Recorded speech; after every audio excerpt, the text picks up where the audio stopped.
My name's Clayton. I lead marketing at Momentum. Momentum is a workflow automation platform for revenue teams. And I just joined here about 3 months ago, I think now, maybe in the fourth month.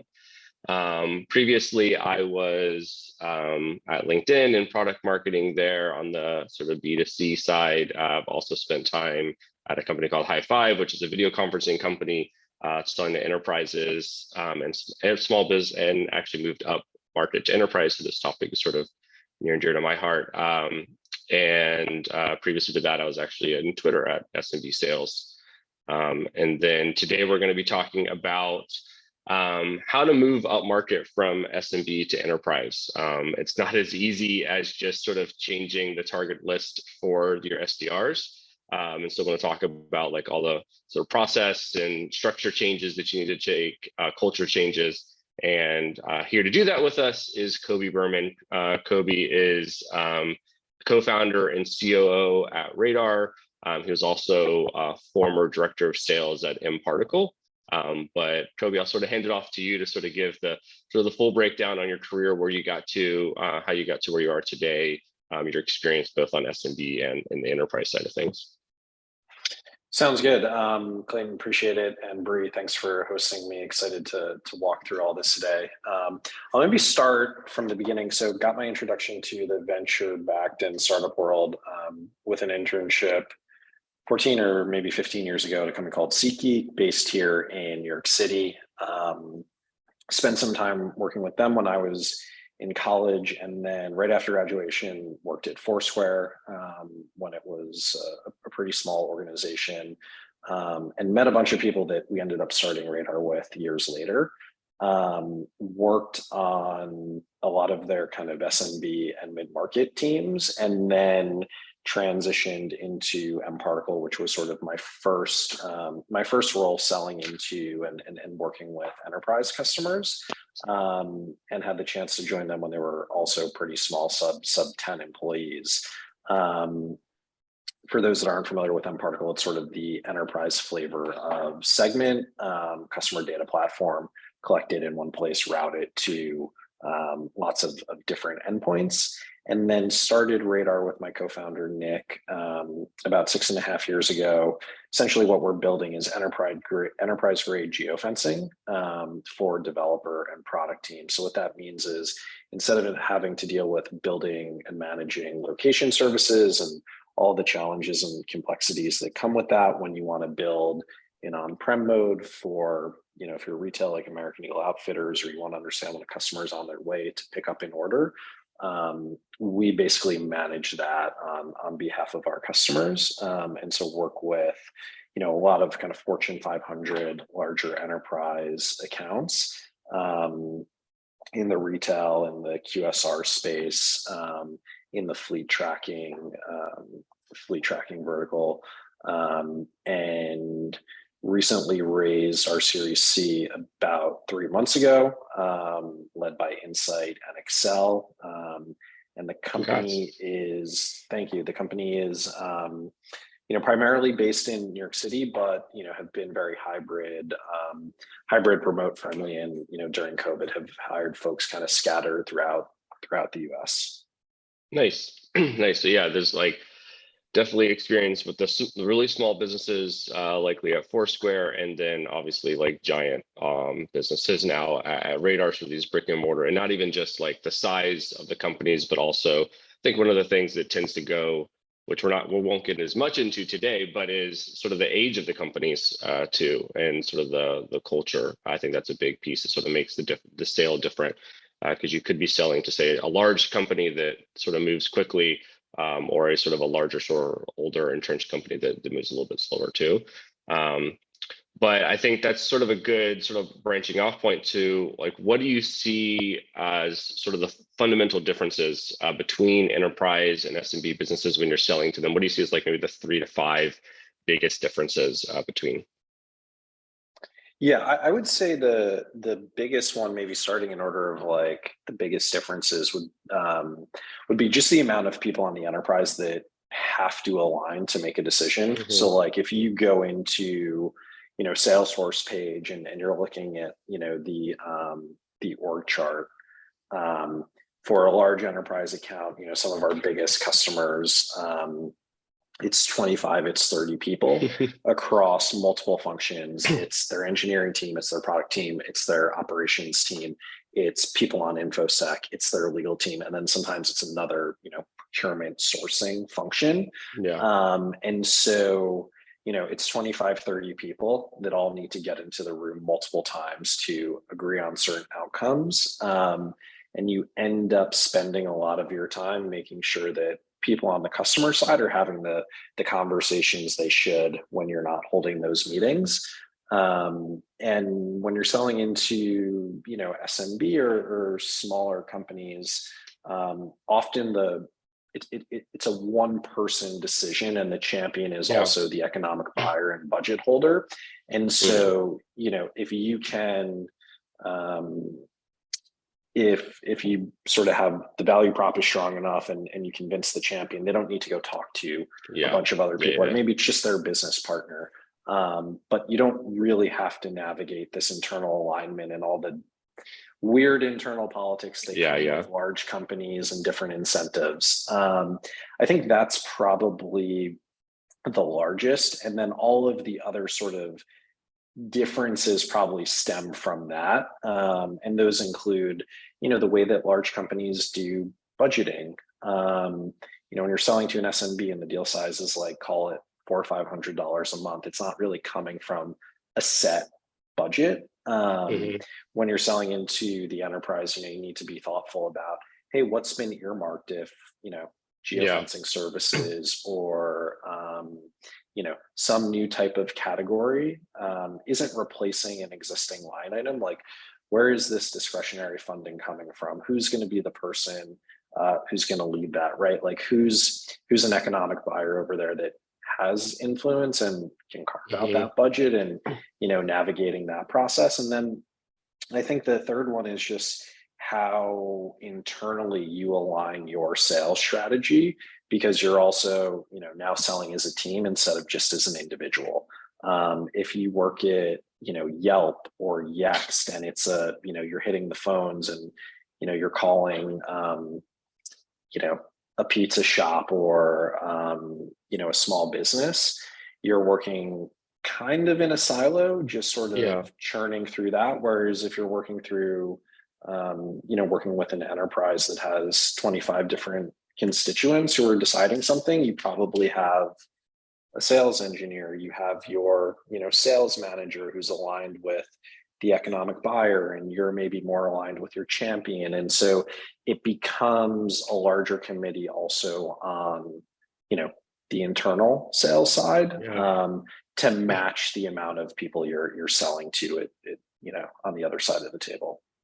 Yeah, that makes sense, because an AE can't, especially when you get to like 25, they can't even keep probably everybody straight on who's on the deal. So you need sort of who is sort of break it up and who's going to actually handle each of the members of the buying committee, and making sure that they're sort of building that relationship with them, because you just can't build that relationship with 25 people or even 10 people. Sure. I've got sort of like, I think all those super resonate with me. The first one, sort of funny story of being on the buyer side of that. When I was at a startup, I was at High Five, I bought an ad spot in the Hustle newsletter, a startup sort of newsletter. And the longest part of that buying process was me negotiating the price down, because my budget was smaller. But then as soon as I got the price down, we were about 75 people. I just went over to the CFO. I was like, can you sign this right now? Can we get, and so basically it was like a few hours from agreeing on the price to getting it signed. And then it was the exact opposite at LinkedIn. When I tried to do the exact same thing, I didn't care as much about negotiating the price. And so that was sort of the fastest part of it, relatively small budget. But then there's an internal team, the procurement team takes a long time, and they were really worried about GDPR compliance. So they asked me like multiple times, because obviously if LinkedIn has an issue with that, it's a pretty big deal. And so that was sort of a lot longer process. And it was really funny. I actually ended up thinking the procurement process was done because I had gotten like an okay on something. And so I ran the ads and then found out that it was actually still another week. And so technically I didn't get the okay until after I had already run the advertising. So I was like, okay, well, we just won't tell those teams. But yeah, it's the process there is like sort of night and day on like how many people need to be involved and everything. It sort of slows things down.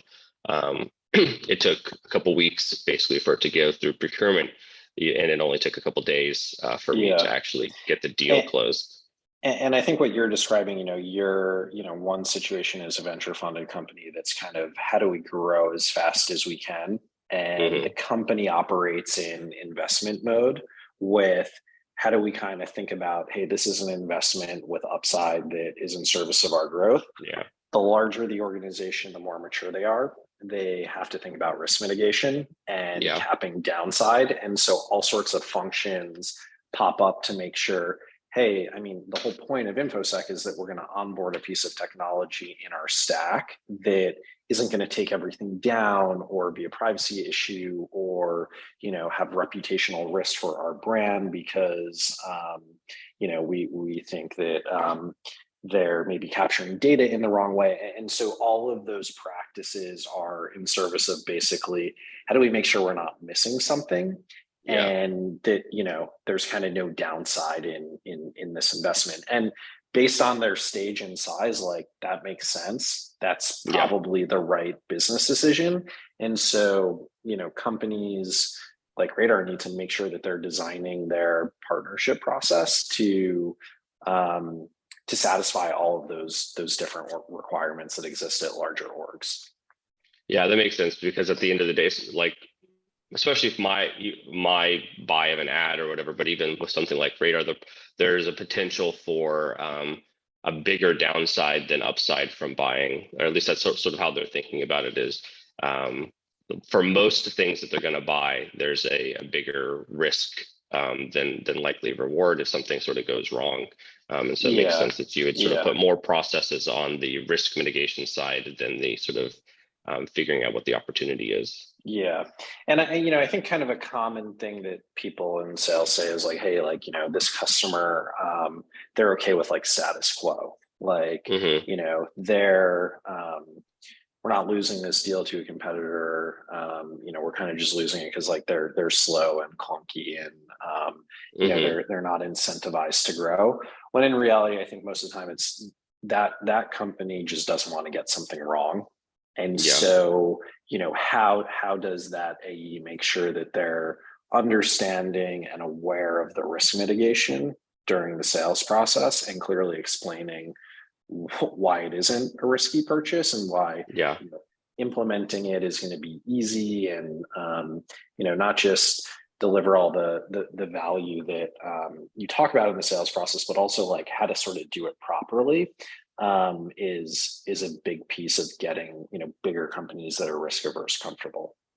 Yeah, that makes sense. Yeah, we had a thing we said at High Five that people don't get fired for buying Cisco. But they could potentially get fired for buying High Five, or at least get in trouble because we were not an industry standard. And so even if the Cisco or WebEx sort of crapped out on you, you were at least buying something that you knew tens or hundreds of thousands of other organizations were using. And so you weren't sort of stupid for you weren't the one sort of branching out. Whereas with High Five, you were doing something different. It was something that a lot of other people probably within the organization had never heard of before and act a little bit differently. And so you were taking sort of that risk. And so, yeah, like you said, with the bigger organizations, it's a lot of like risk mitigation. How can you show them other people have taken this risk and sort of enjoyed it, or they're, like you said, sort of the change management. I think that's another big piece, which we definitely even have a whole topic on that. With as you get larger, there's more people to change, and so how do you sort of sell them on like the change is actually going to, in the long run, sort of pay off as well. Mm-hmm. Yeah, absolutely. So how do you assess, so we talked about a lot of the differences there. How do you assess like when it's time to move up market, right? I think that can be, I think for instance at High Five, we may have moved a little too quickly, made a lot of changes to sort of try to move up market to capture these bigger bigger dollar amount or bigger sort of average order values when we were doing pretty well with sort of this SMB and startup audience. And so how do you sort of assess and what do you look at to know that it's time to make that move? Yeah, totally. I think, if we're considering companies that have started at the bottom of the market, sort of like started the SMB space, they have product market fit there. That's how they're selling. I think the important things to consider when moving up market, one is to just identify, hey, do larger organizations have this pain in the exact same way? Or is it different? I mean, usually the things that a small business owner is struggling with tend to be very different than what Cisco is struggling with.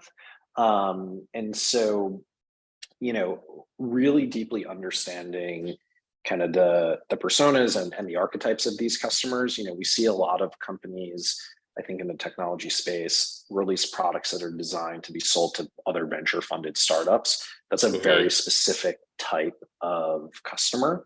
Who's really like operating in a growth mindset. If you're then trying to sell that same product to a public business, it's going to be different. So I think first identifying as you move up market, what's changing about the personas and the archetypes and how they view risk and things that matter to them is kind of like the first thing.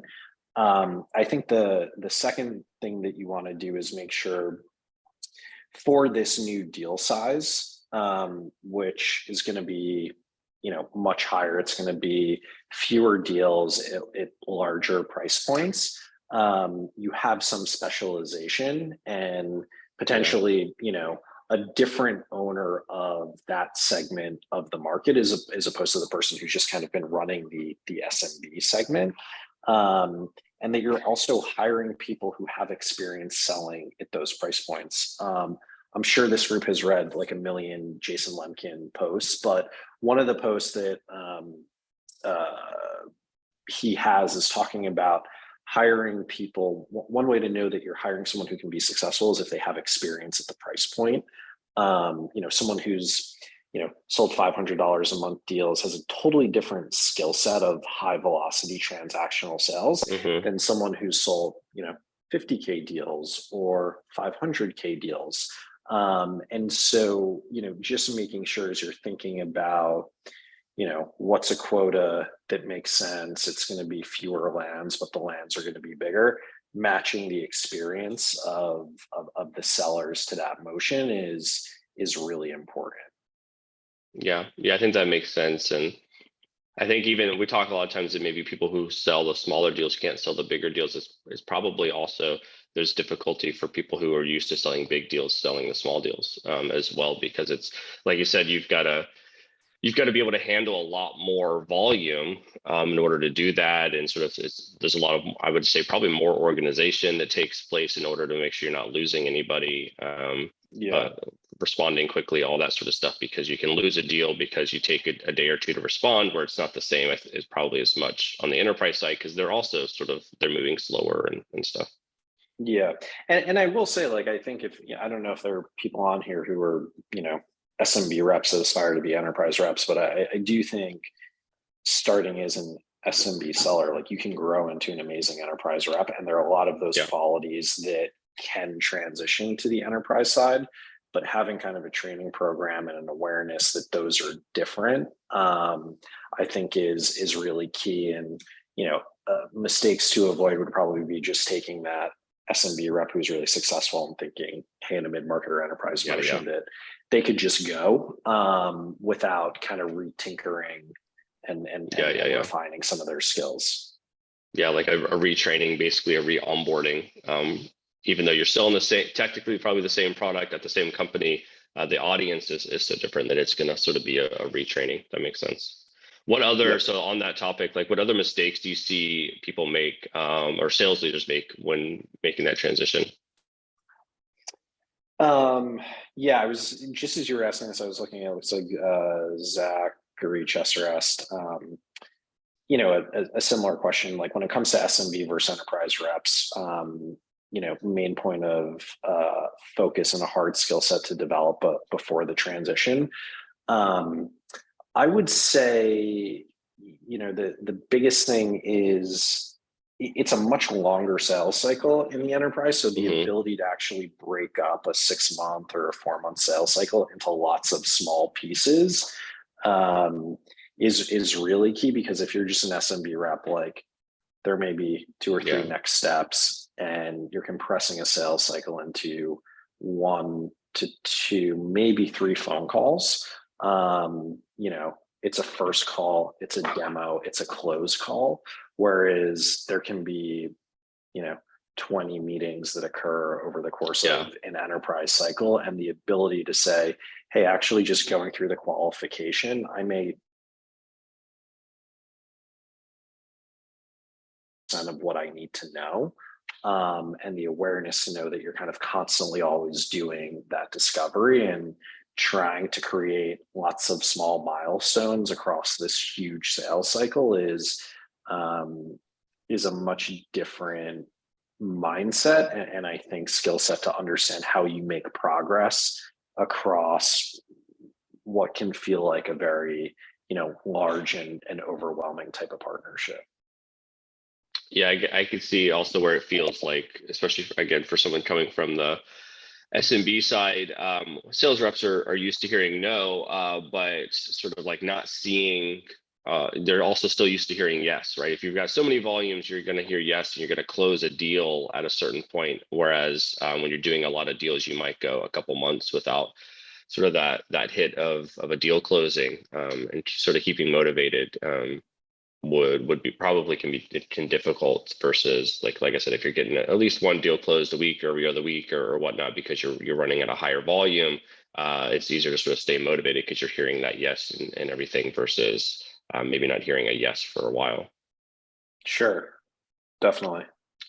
So that sort of brings us into a question on sort of quota planning and motivating your team. You talked a little bit about that as well, that you need to sort of make differences there. So how do you think about the differences for how you need to set up those quota plans for like those longer sales cycles, bigger deals? Yeah, I mean, we've only built quota plans kind of for our enterprise team. That's sort of our motion. We're in an enterprise company. We run on quarters, just knowing that sales cycles, you know, aren't weeks or sometimes even a month. Kind of the smaller organizations can run on monthly and kind of do monthly sprints as opposed to quarterly sprints. I think what's important is to, you know, resist the urge to say, hey, deal cycles take a long time. It's okay if something takes 6 months or 9 months, and just kind of tally everything on an annual number. The quarterly number should line up to that. And I think companies should strive for consistency in terms of reducing the lumpiness, and have pretty even, at least on the AE level, quota attainment per quarter, maybe with a slight tick up in Q4. But, you know, kind of fight that urge to say, hey, a lot of things just take longer, so we're gonna park a lot of our quota in Q4, because if you miss that and the year's over, you don't have time to course correct. Yeah, that makes sense. Cool. And then you talked a little bit about like buying committees. You get a lot of people on the buying side that need to be involved with this, and then we need to have sort of a team internally. So how would you sort of talk a little bit more about how you would structure your sales organization in order to support selling to a buying committee? Yeah, totally. So you know, as soon as like as soon as we move through the qualification, like our stage 2, the kind of magical part of our funnel is stage 3. It's the validation phase. It's when someone goes into a proof of concept. And during that proof of concept in stage 3, the AE is sort of serving as the coordinator, quarterback, whatever you want to call that role. There's a sales engineer. You know, she or he is really working with the mobile engineers, kind of the technical influence. And then there's, from the radar side, like a sponsor, and that rotates, but it could be the head of sales, it could be me, it could be our CEO, Nick. And that person is really there to engage with the economic buyer and the budget holder. We actually use like momentum for this. So what we do is every time something hits stage 2 and we're getting ready to go to stage 3, we create a deal room. It automatically brings those people into the same Slack channel so that we can coordinate on process, we can tag each other, Nice. and basically kind of start to automate a lot of the like internal workflow and the internal coordination, to make sure our team is properly supporting a prospect during that validation period. Nice. Yeah, that makes sense. Getting everybody in the same space and collaborating together, so that you sort of all can stay up to date on what's going on makes a lot of sense. Yep. And then how does that? Sorry, got mixed up on my questions here. The one thing we talked about in our sort of pre-call, you mentioned, was that with larger organizations, the sort of onboarding and implementation process is also really important. Again, sort of talking about buying committees, there's a team that's involved in the initial buying process, and then they may or may not be the same people that are involved in actually implementing the tool internally, getting individuals onboarded and sort of making sure that the tool you just sold them is actually going to get adopted. So talk a little bit about sort of that process and tips you have to make it smoother. Yeah, I think the first thing is like culturally, companies should celebrate winning a new partnership, but also think about that as kind of like the beginning of the journey, not the finish line, is one thing. And I think that's kind of just a leadership thing. I think the second thing is to be really ruthless around measuring time to value, and being really clear about how you define time to value. For us, we measure our time to value based on, date of service start. And then once someone is live in production and clearly sort of messaging us, messaging their team that what they signed up for and the value they thought, their first use case is realized, and kind of putting yourself in a position that, hey, if we had to renew this customer just based on that, we feel like there's enough value there before we, tag on new use cases. And one of the tricky things is in enterprise, like you said, you could sell software to one group and then all of a sudden it's a different group going through the implementation. And so, not taking for granted that team is incentivized to do everything or understands all the value props, because maybe they weren't in all of those meetings, and to really embrace like this is new to them and they're new to the partnership, and we kind of need to take it from square one, is key. And I think, companies that start to pick up a higher velocity of they're growing faster, it's directly correlated to their time to value going down. And so I think that's one of those, not hidden SaaS metrics, but maybe one of those metrics that I think people should probably pay more attention to. Like our industry should probably be talking about that more. It's one of those things, every company probably defines it a little differently. Like there's no way to really standardize on it.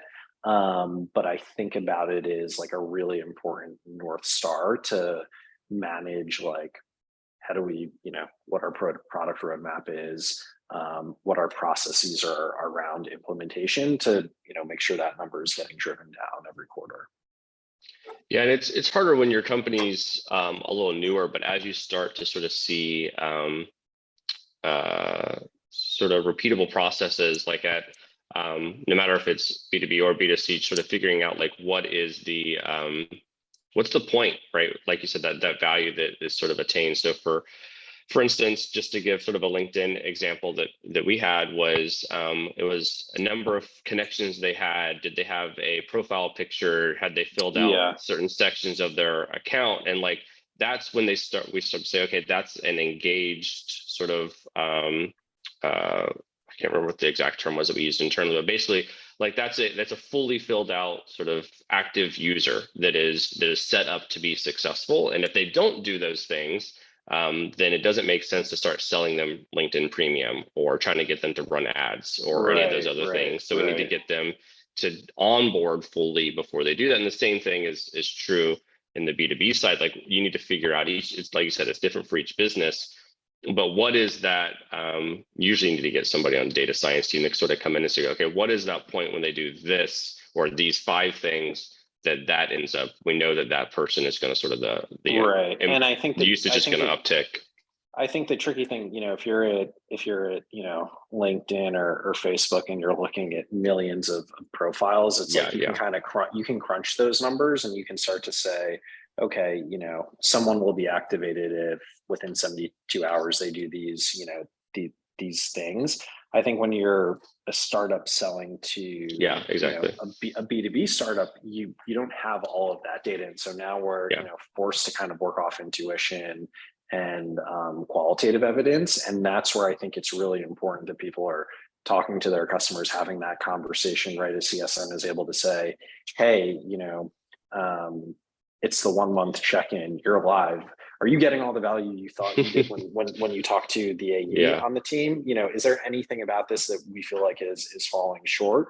Or if we were having a renewal conversation, tomorrow, is this something you'd be fighting to renew, right? Like those are ways you can kind of start to find out those answers. And I think another piece of that is kind of embrace consistently doing discovery after the deal has closed to make sure your perception of that is accurate.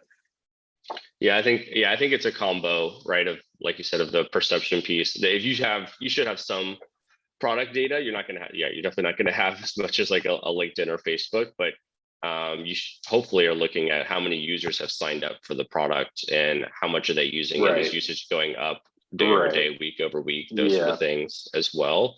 I know, for instance, at High Five, we'd start to see, weekly meetings is going down. And it's not a leading, we should have found that out earlier from doing this sort of, like you said, conversations with the champion to sort of understand what are the internal perceptions. But if you didn't have that, starting to at least being able to look at that product data and keeping a good eye on it, you can start to see that something's going on the account as well. Makes sense. Yeah. Cool. And so you mentioned obviously Momentum earlier, so thanks for that name drop. So you guys using that in Slack deal rooms. Are there any other sort of sales tooling that you think has been super helpful when you're going after sort of these larger companies with, like we said, have been talking about, like with buying committees and all that stuff? Yeah, I think two other tools in our sales stack that are really helpful for us. One is Gong. I'm sure like a lot of folks here use Gong, but it's pretty impressive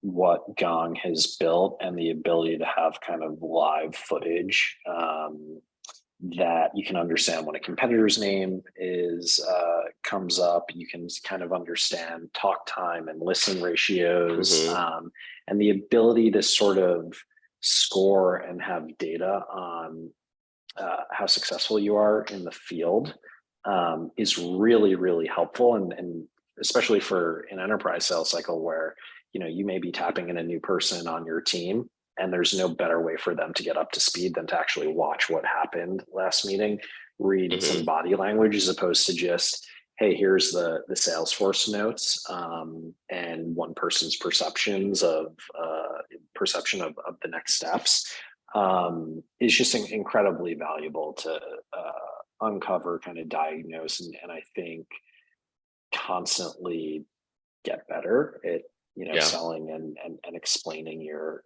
product and your solution. We also on our CPQ side use RevOps.io, which is just like a much more modern, lightweight click to quote type of solution. So we use that for our deal desk. AEs go in there, they kind of price out a deal based on the amount of usage. We're a usage-based pricing model. It basically goes over to our head of sales to review it. If there's something like a special term or a discount or whatever, it gets approved, and there's actually like an audit of that being approved, so that you don't have people either going into like Microsoft Word or using some of the things that are maybe native to Salesforce that are just kind of hard and clunky to navigate. So for us, it's a speed thing. We want to be in a position where you talk to a customer and they're asking for a quote, that within 2 minutes you'd be able to generate that. Transparency in terms of pricing is important for us, but also speed at which we're able to deliver that to customers is really key. Yeah, that makes sense, especially if you've been waiting a while to get to that stage. You don't want to be the reason that the deal sort of continues to extend out longer. And if we think about like our competitors, who I don't want to say like can make up pricing on every new deal, but it's kind of like if you're talking to 2 or 3 companies and one company is like, I just need how many users you have and I can generate a quote and send it to you instantly. There's something about that feels really fair, as opposed to like, I need 2 days to pull together a quote. Like it's just weird. These things should be easier, even though you may be selling to a bigger company and the deal size may be bigger. It should still feel fair and transparent. Yeah, that makes sense. And then I can +1 on Gong. For me joining Momentum, it was really helpful to have those calls to sort of be able to ramp up on and hear how customers are talking about it. I think even outside of the sales team, also our engineering team, we send all of our Gong calls to a specific like Gong channel in Slack, actually using Momentum, but our engineering team is able to sort of also listen in and hear what customers are saying, and what things are giving them headaches and what things are really enjoying. Right. And I think that's super helpful as well to sort of serve those customers well. Do you use the snippet feature ever, where if it's like, hey, you don't want someone to listen to a full call, you just want to, pull a 30-second clip that's important? Hey, they're looking at this one feature. Yeah, I think share that around. I don't think because we have it so it's automated, so it just goes the whole thing. Yeah. But we do have where maybe someone on the sales team or whatnot will say like, hey, listen at this minute or whatever, so you can go in and sort of script to that. One of the things like we're trying to navigate is like, there's now like so much Gong footage. How do we reduce the noise and just sort of pull apart like the really important information of each call? I'm sure that's something Gong is probably working on. I imagine companies that have a sales force of 100 people and you've got 5 calls a day per AE, it's just like it can be really overwhelming. Yeah, 30, 45 minutes or whatever, even if you're going at 1.5 speed, is still quite a bit of time to sort of sit there, and it's hard to do something else while you're listening, or you're not really listening well. So that's definitely right.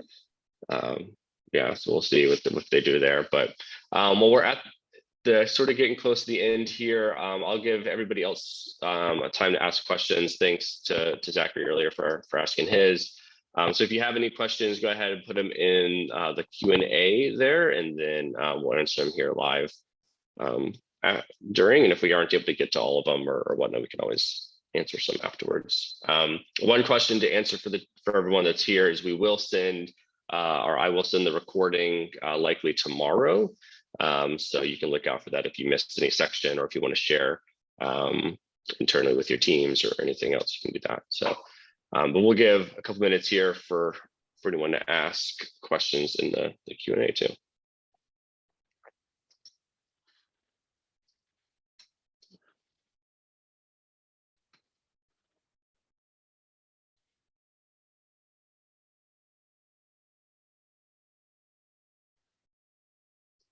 Cool, we got one. I'll let you answer this one, Coby. Maybe first is, how would you describe the process of how you purchase new software? Is it sort of a drawn out or sort of rapid for you guys? How we purchase software internally at Radar?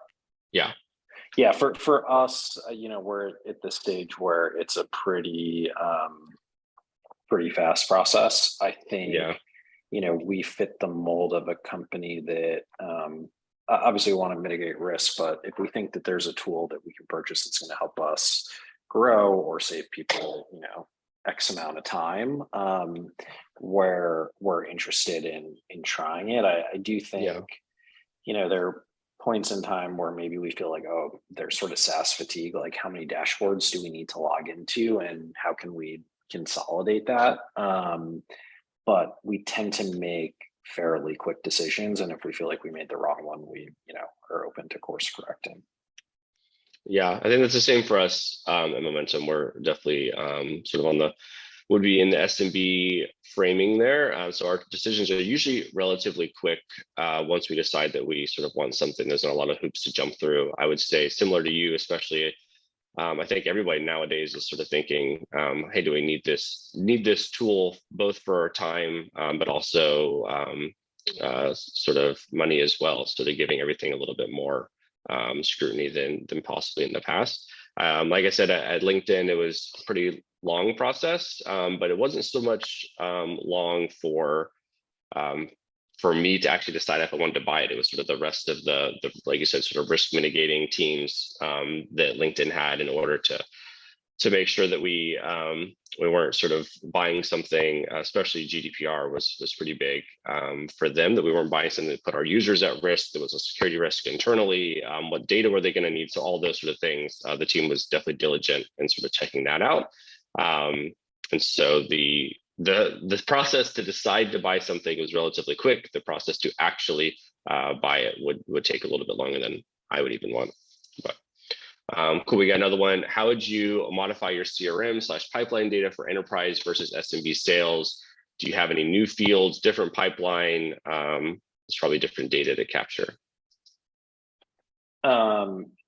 Definitely. I think like the big things that are probably going to be different. We have different qualification for companies of certain sizes. We're just starting a mid-market team here. The types of qualification questions we have and the answers that we need to feel comfortable to move something to sales qualified are different.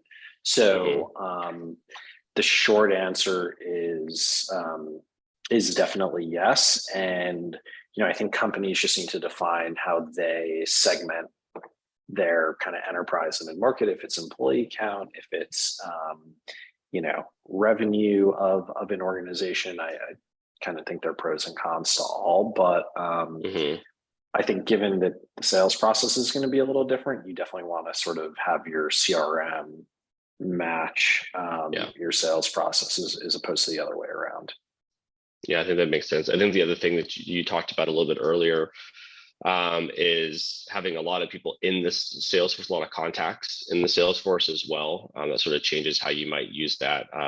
For instance, if you have every contact in there is a buyer and a champion and someone that you maybe want to send email campaigns to or whatnot, maybe as the rep, obviously speaking on the marketing side, then you can do that. Whereas when you start to get 20 people in there and some of them are in finance or legal or other teams that maybe aren't as involved in actually making sort of the decision whether or not you're going to buy it, they're more sort of supportive teams in the deal. You sort of have to treat those a little bit differently as well. And I think the other piece is it becomes, I don't know, maybe I don't know if it's more important, but it's definitely important with larger businesses to make sure that you've got the data on why they didn't say yes pretty clear. Is it, like you said, that this business just doesn't do business in the right way, so they would never be a good customer for us? Or is there something like we don't have the feature set that they need yet? That tends to be more for like enterprise companies where there's a feature set that they need. And you want to make sure you've got the right data in there so that you can go back to them when you build that out. But you don't go back and try to reach out to people that for instance, nothing has they don't changed. sell right or whatever. Yeah. Okay. Cool. All right, I guess that's it on the questions that we have here today. So like I said, I'll send this over. If you have any questions afterwards, feel free to reply to my email and either I can answer them or I can ask Coby if it's a question for him. And then also feel free to reach out to both of us on LinkedIn. I'll drop mine in. Coby, if you want to put yours in the chat as well, so people can reach out with any questions afterwards.